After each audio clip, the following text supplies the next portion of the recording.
A very good evening to you and welcome back to West Ham Unofficial. I hope you are all well. Before we go any further tonight, I think it's right that we put on record our condolences and sadness of the awful news we received over the weekend of the passing of Ricky Hatton, fantastic boxer, and somebody well known and recognised, definitely in Manchester and across the country. And I think we were all shocked and saddened at the news of his passing over the weekend. And hopefully he was watching somewhere yesterday afternoon as he saw his Manchester City pretty swiftly sweep aside Manchester United. And I'm sure a smile was brought to his face in that. But our condolences go out to his family and what was awful news that overshadowed the weekend of football action. It was a pretty poor weekend of football action. There was a couple of 0-0s, a few 1-0s, not too much action, but we're going to try and go through it all for you this evening. Sean and Josh, how are we, gentlemen? Not too bad, thank you. Not too bad at all, mate. Thank you very much. Good stuff. We will start at the Emirates. And Sean, I'm going to give you the joy of dissecting Arsenal 3, Nottingham Forest 0, where your old manager came up against an old enemy in a really bizarre sort of turn of events for his first game and a 3-0 defeat for Ange in charge. Yeah, it's another sort of, as you said, strange turn of events in the recent history of Nottingham Forest, really, isn't it? He's come in, first game away to Arsenal. I only caught a little bit of it, and it just looked very, very easy for Arsenal, to be quite honest. Didn't look like Forest put up too much of a fight. I know Gyökeres, I know he scored, but I was watching him. His movement in the box is not the sharpest. I don't know whether... I know he's going to be lightning fast over sort of longer sprints, but just his movement in the box, I wasn't that impressed with him. Not really. Just seemed to be like laboured sort of movement a little bit. Forest, you always wonder what's coming around the corner with them, don't you, really? They've made some good signings again. They spent quite a bit of money. I said last week I was surprised they even gave Nuno the 3 games to start the season. It was quite bizarre to give him that. I can't remember the exact stat, but I know it seemed harsh for him to go, but I'm sure I read something like his record was something like 3 wins in 18 games or something like that. So when you look at it that way, I'm sure it was something along those lines. That's not a good record, even though he maybe deserved a little bit more loyalty. Again, obviously, my club, we more or less bought Gibbs White in the window, and that, again, bizarre. A Forest fan has put out a little tweet on X saying that he's got to be dropped. So that hostage situation, which, let's be honest, it more or less was, and that weird video in the summer when he had to stand there with the owner, it's probably backfiring. Do you know what I mean? I haven't paid a lot of attention, but if fans are saying that, then his form's obviously not there. His head's probably not there. Do you know what I mean? He's probably thinking this is chaos. It's bizarre for them, isn't it? It's a really bizarre situation. We spoke at the back end of last season, at the start of this season, about how it could all unfold pretty quickly, and it seems like it's heading that way. Routine for Arsenal, and again they're looking pretty solid. It was routine. Arsenal have had a bit of they're on 9 points, I think. Arsenal, they've had a bit of a strange start to the season. They haven't massively got going. They probably didn't deserve the win against United, and they had an easy game home to Forest. Do you know what I mean? So obviously they're well improved, and they've got a very, very strong squad. I will give them that. Absolutely. They've got players missing. They bring on quality. But yeah, I think it's almost like you think your club, like yourself, and I know there's a few other clubs I'm going to mention in this show tonight, getting fed up with their club a little bit. When you look at Forest, a lot of their fans absolutely love the owner. Yeah. Oh, yeah. Do you know what? It did strike me when we were there a couple of weeks ago. They've got like a chant about him, and they're like waxing. And I think in the chant, I didn't quite work out, but it was something like he hates Palace and he hates Tottenham or something. We love Marinakis or something. It was just like, yeah. I think it's a little bit of a shame, really, because I've always a little soft spot for Forest, mainly because of the Brian Clough days. And the Brian Clough story, if your knowledge is not that good on Brian Clough in that era, it's well worth watching documentaries on him or any of these sort of podcasts, because they always mention Cloughie, what a character he was. But so you had that, and I don't know. And you always tell me that it's probably the best atmosphere in the league. It is, yeah. And then they're getting hooked up with this chap. I just think it's a bit of a shame. I think it will make a lot of people dislike them. And I don't think they're a club where we really need to dislike them. But I think it's going that way. I agree. Before we go any further, Josh, I do apologise. You obviously didn't get the memo for the Adidas T-shirt tonight, so me and Sean just look like twins for the evening. Let's go. Do you know what? I nearly said let's go to Goodison Park, but we're not going to Goodison Park.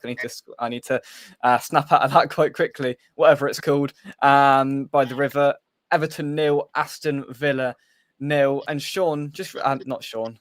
Josh, just repeat to me what you told me just before we came on air tonight about Aston Villa. Yeah, it was a poor game from the start, and to be fair, we were lucky to come away with a point. First 10 or 15 minutes, we were rattled. I thought Everton had sort of come and just sit in, let us have the ball. We dominate the ball, just wouldn't create very little. That's the sort of game I expected. They obviously know Spoon in bad form. They come out straight at us, going for the win basically. And to be fair, we could have been 2 or 3-0 down inside the first 10 minutes. It was just long ball net every time. Mings, who's 6'5", you think he'd be able to deal with better, but he couldn't. He couldn't get near him. Better was bullying him, and it's a good job it was Better up front who just kind of couldn't finish his dinner. Otherwise, we probably would have been 2 or 3-0 down first 10 minutes. Eventually got some sort of control over the game towards the second half of the first half, but we still created very little. And then brief spell at the start of the second half where we were on top, a couple of half chances, and then apart from that we were under the cosh again for the rest of the game. So if Everton had a decent striker, it could have been 3 or 4-0. I'd actually probably say we played better against Crystal Palace when we lost 3-0 2 weeks before. The only difference was they punished us and took the chances and Everton didn't. It's just really poor at the moment. There's just still such a lack of width. You've got Rodgers and McGinn playing on the wings. They just, like I said the other week, they keep drifting inside because they're not wingers, and it's just so congested in the middle of the park. And you're relying on your fullback to provide the width. You just get it and pass it back because they're robots and they can't take anyone on. Luca Dean, I thought he was really poor at the weekend. Might finish at this level. I think he's 32, 33 now. Just looks so slow. He was quite reliable last couple of seasons, but he was getting done by Ndiaye every time and offered very little going forward. Just gets it and passes it back. He wasn't a good outlet at all. Matthew Cash has just been poor all season. I can't believe he's still our best right back. But yeah, the whole system at the minute, it's just a bit bizarre. It's just so narrow. We lack pace. We lack width. He persists with picking Rodgers and McGinn on the wing when they're not at all wingers. We've got Emi Buendia back in the team who we tried to get rid of him last season. We sent him to Leverkusen on loan with an option to buy, and now he's just back starting games. It just tells us we've gone backwards because he was a player we tried to sell last season. Now he's starting. So to me, that means we've gone backwards. This is actually making me feel slightly better about my own club. I know it's turned into a rant. And Josh said to me just before we came on air that Aston Villa have not scored a goal yet this season, and I couldn't believe it. And I actually had to go and check, and he wasn't telling lies. What was it, Josh? Did you say the top 7 leagues or something like that? Yeah, top 7 leagues in England. We're the only ones not score, and I think it's the top 5 in Europe as well. So it's grim at the minute. Josh, got a little question for you. Sorry to butt in. I know it's very early days, but I think me and Jake said a few weeks ago that we thought Villa was starting to look a little bit stale. And I know, obviously, a lot of your fans blame PSR and all this not being able to spend money. I've seen can't remember who it was, a few former players have come out and said starting to look stale as well now. Do you sort of sense, I know he's got a long contract, I think, do you sense at the beginning of the end that, it's going to be coming to the end for Emery at the club soon? Do you sort of sense something happening? Yeah, I do. I half do think that, to be fair. I used that phrase the other week, beginning of the end after that Palace game, just because like in the summer we just couldn't spend a penny really. We had to sell Jacob Ramsey, and then even then we still couldn't replace him. It was free panic buy loans on deadline day really. I mean, when you're signing Victor Lindelof for free, it's just a bit like, and Emery decides to bring him on midfield the other day as well, and it's just bloody hell. Sancho on loan, who's, I know we can moan about PSR, but then the issue is the wage bill, and then we get Sancho on something like 200 grand a week when we could have had Jack Grealish back also on massive wages, who's at least a better player rather than someone who's just got very poor attitude, had about 4 seasons in the Premier League doing nought. But yeah, I do agree. I just think Emery's probably took us as far as we can. Not that I want him out. He's absolutely worked wonders with this squad, but he probably has took us as far as he can now. I can honestly see us finishing bottom half this season.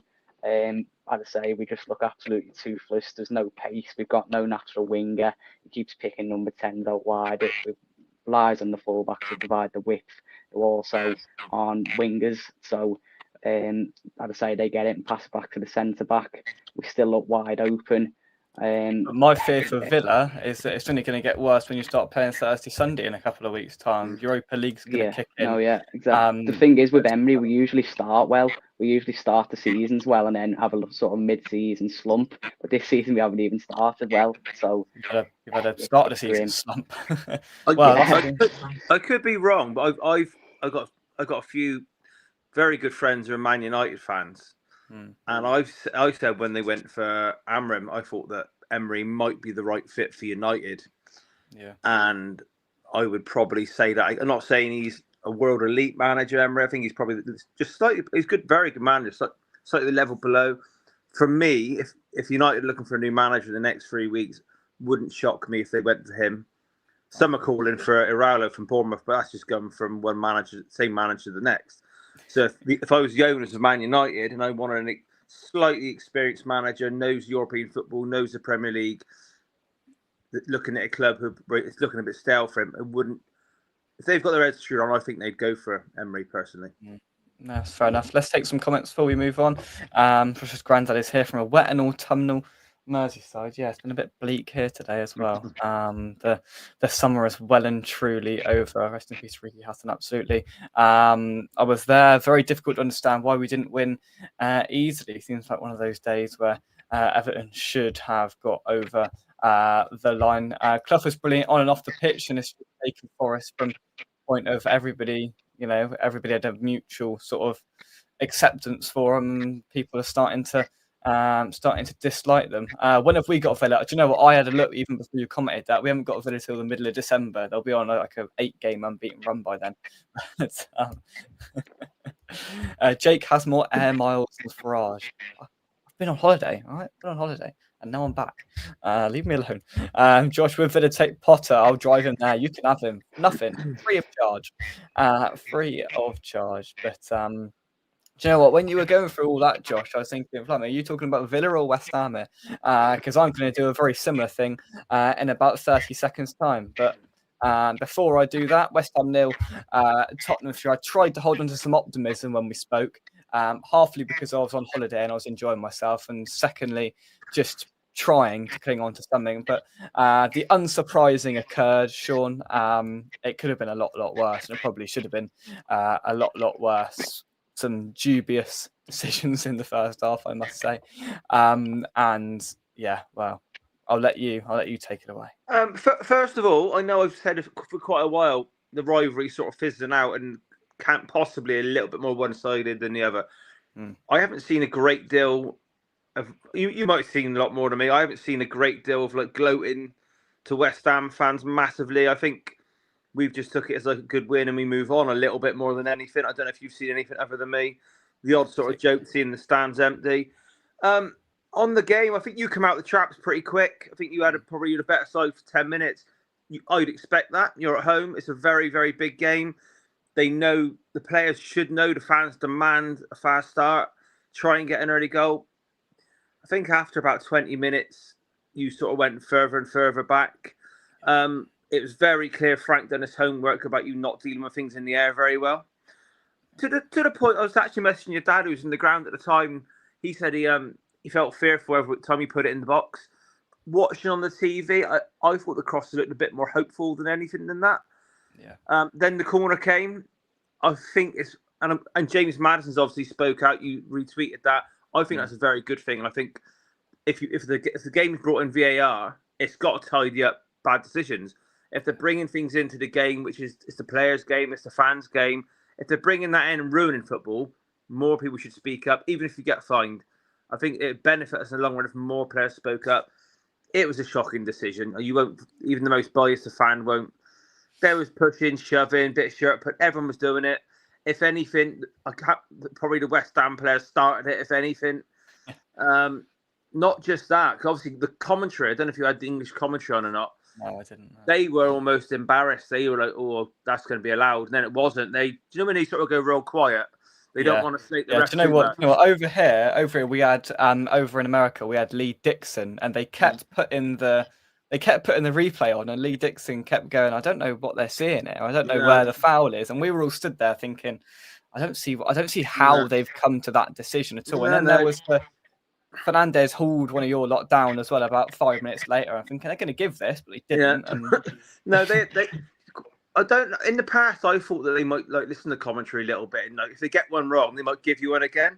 Yeah. I thought that was a penalty, to be honest. The second one. Yeah.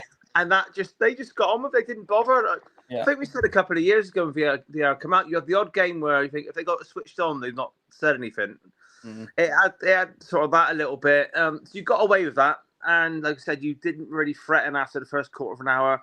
I think we scored 2 minutes into the second half. Was it right away? Yeah. And I've sent you the picture of what's been going around. This zonal marking, it's dreadful. It's dreadful. I can't get my head. I know zonal marking's been a fashion for about 3-4 years now, maybe longer. But the players to go along with it, you've got 4 players at the front post marking no one at all. I hate it. What happened to man marking? And it's actually comical when you watch it. If you watch the video of it, you've got 4 of our biggest blokes at the front post, and it's like they've been told to, in a synchronized fashion, they all jumped round at the same time to see 4 big Tottenham men unmarked at the back post, and surprisingly, one of them nodded it in. It was laughable. And after I think the sort of best way that I thought you were going to score in the first was from corners. I thought you looked really dangerous from them, and I was surprised that you didn't score. Well, I mean, you did score, but it was chalked off. But yeah, that's where a big threat was coming from. And you had a lot of corners. There was a high volume of them, and and I just couldn't get my head around it. And then the send it off happened. We down tools, and that's happened too many times over the last few years against Chelsea, against Arsenal. The red card, it was obviously a clear red. It wasn't malicious. He knew himself. Do you know what I mean? He knew. Do you know what I mean? He even he apologised to the fans or someone as he was going off. He knew. And then we scored the second after the red, didn't we? Straight after, about a minute after. Even that, it was the goal. I don't know if you can remember. You can. Only 4 games in. One of the headers you conceded against Sunderland. Yeah. Where the ball went up, and it was just you'd think one of the centre halves would get tighter. It was very similar to that. There's miles apart. You can't blame zonal marking for that. Do you know what I mean? I'll be honest, we didn't even start what I call our strongest side. I thought Tell was very anonymous up front a little bit. He wasn't a target. So you can analyse it. Obviously, the third goal, by then, your fans had given up. You'd even given up booing Kudos at 3-0. I noticed that. And I'll be honest, I can't remember seeing a huge stadium, which is usually 3/4 full at least. I can't remember seeing one so empty with about 10 minutes to go. When I mean empty, it was. Yeah. Oh yeah. It's happened too many times. We've been battered like that too many times over the last few years, and it's not. So we've analysed it, gone in a bit of detail, and obviously your club's got a lot of issues going on. Do you blame the owner? Do you blame the manager? Do you blame the players? Do you know what I mean? If you get rid of Potter, is someone going to come in and improve you overnight? A tiny bit, maybe. Probably not loads and loads. A tiny bit. He might get a bit like Amram at United. I've always linked you to. Remember, I've always said very similar. You might be a bit more organised. You're probably going man for man. You'll probably be harder to beat. Will you improve you? Maybe extra 5-10 points a season. Listen. If we get somebody else and it works, it'll be marginal. This is the club as a whole needs surgery. It's in a deep state of, I'm going to say, denial. From the top down, and there's a lot of frustration. There was It was a sort of unplanned protest for the Spurs game. People sort of left it a little bit, and there's protests and there's boycotts planned in the coming home games, as I understand it. And there's just, and as you saw by how quickly it emptied. I mean, I was watching it in this place where it felt like we were in the ground. There were these massive screens up, and it was like an immersive experience over in America. And literally, when it went 2-0, I was just watching everyone leave and thinking, those people aren't going for a pint; they're going home. And I could just see 3-0, the place emptied, and it was there for all to see. It's sad. It's really, really sad. But final word, Sean. Final thing, mate. And this is probably no comfort either, because I don't think Tottenham are at their best, but I don't think we need it to be. But if you just strip it right back and go basic, if 1-11 and the squad on the bench and all that, Tottenham do have quite a stronger squad than West Ham. Possibly a 3-0 scoreline better squad. So I know this is stripping it back and taking away all the excuses and all the analysts. If you said 3-0 Tottenham West Ham at the moment, that isn't the most unusual result possible. If West Ham are at their best and Tottenham are at their best, 3-0, it might still happen. So I don't know. I don't really know what to make of your club at the moment. Part of me thinks, and he probably won't, just stick with Graham Potter, because I just don't. A bit like United, and Leeds are doing the same thing as well. Some of their fans are wobbling. They think for some reason they were going to be winning loads of games, so they shouldn't know better. Sometimes, what's the point in keep changing? If the problem's above or on the pitch, the players itself, is it worth keep changing? Is it worth going for? I think McKenna was linked earlier, and Mourinho, just to make it harder. I don't know. I don't know whether that's the solution. It's going to change it for the sake of it, but it will probably happen. I'd be surprised if he's still there at the end of the season, to be honest. The one thing that struck me, I thought the lineup was all wrong from the start. We had 2 strikers on the bench and none on the pitch, which is not the place you really want to be. I was in line with the disallowed goals, 100% goal, without a doubt. Without a doubt. It was just bizarre. Again, it's one of those VAR moments where you look around and think, how have they come to that conclusion? The zonal marking has to end. I've never known it to work in the Premier League. Yeah, I've never understood it at all. Quick one, Jake, very quick. I know you want to move on. About the striker not playing, I don't know if you can remember what I said on the show. Was it Tuesday or Wednesday last week? I can't remember. Wednesday. If our 2 centre backs are fit, I told you I'd be disappointed if any of your strikers got a kick. So Paqueta up there. Yeah, but so in Potter's slight defence, I can kind of think him trying to think outside of the box, because you haven't got a proper centre forward who's probably good enough to make an impact or even ruffle the feathers of Van de Ven and Romero when they're fully fit. So I kind of understand him going for this a bit more. What do you call it, like a false 9 or whatever? I don't think it'd have made any difference particularly, but I get that tactical idea. It didn't work, but I get it, because I don't think Callum Wilson would have got a kick in the form those 2 centre halves would. No.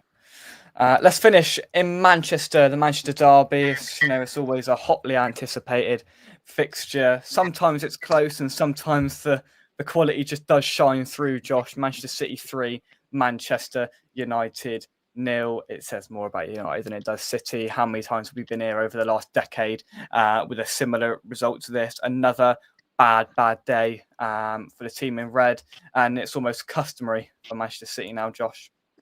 Yeah, for sure. But I thought it was strange, like City's approach. No, it wasn't the City that just dominate the ball like they normally do. Second half, all they done was they just let Man United have the ball and they just hit them on the break.